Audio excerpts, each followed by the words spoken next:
এই যে আমার বাড়ি ঠাকুরের ভাষা।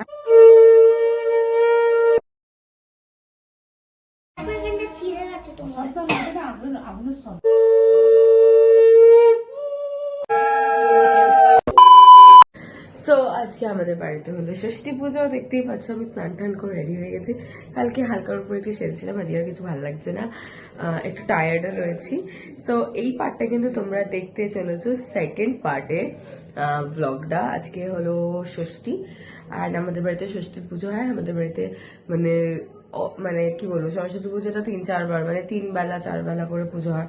মানে সরস্বতী পুজোর দিন হয়, আবার সন্ধ্যাবেলা আরতি হয়, আবার তারপরের দিন হয়, আবার আরতি করে সুতো কেটে চলে যায়। অ্যান্ড পেছনে দেখতে পাচ্ছি এই যে আমার ঠাকুর, কি সুন্দর লাগছে মুখটা। তো চলো দেখা যাক এবার ঠাকুর মশাই কখন আসে। অনেকক্ষণ ধরেই ওয়েট করছি, সব জায়গায় পুজো আছে।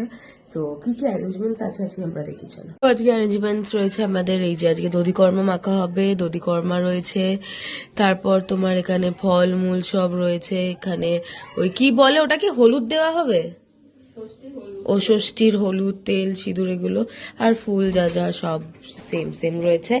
অ্যান্ড এখানে ঠাকুর।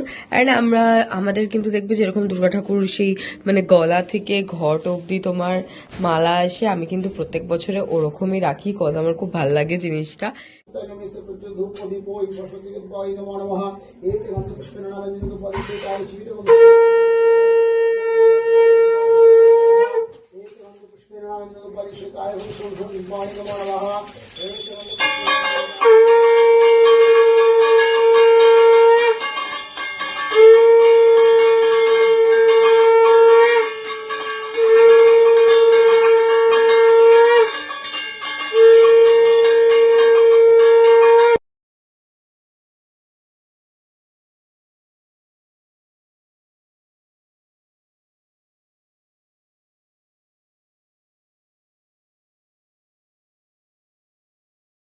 আমাদের এখন দধিকর্মা মাখা হয়ে গেছে, এবার একটু দধিকর্মাটা খাবো, কজ এটা আমার বেশ ভালো লাগে খেতে।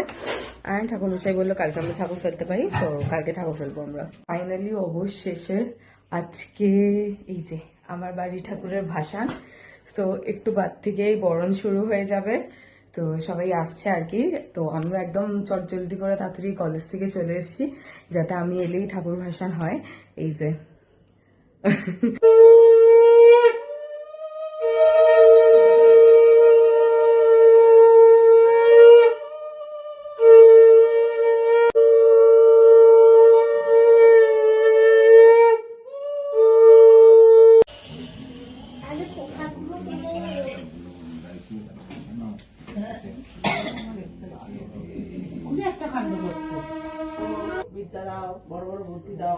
ঠাকুরও এখন আর বই নিচ্ছে না।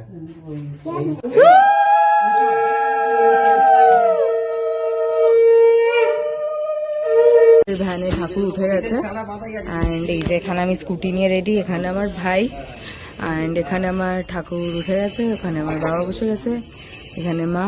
এই যে ঠাকুর ঘাটে চলে এসছে, আর আমার ভাই কিন্তু সারা রাস্তা কনস্ট্যান্ট বাজাতে বাজাতে এসছে।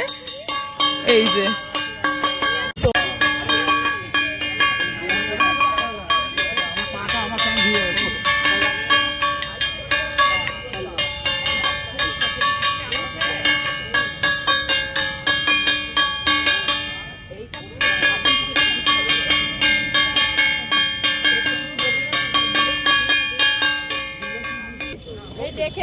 বল আসছে বছর আবার হবে, আবার হবে। তো এখানেই আমাদের সরস্বতী পুজোর পর্ব শেষ। আশা করছি তোমাদের ভিডিওটা খুব ভালো লাগবে, ভালো লাগলে কমেন্ট করে বলো যে তোমাদের কেমন লাগলো। আবার দেখা হচ্ছে কোনো একটা নতুন ব্লগে। Till then take care, by.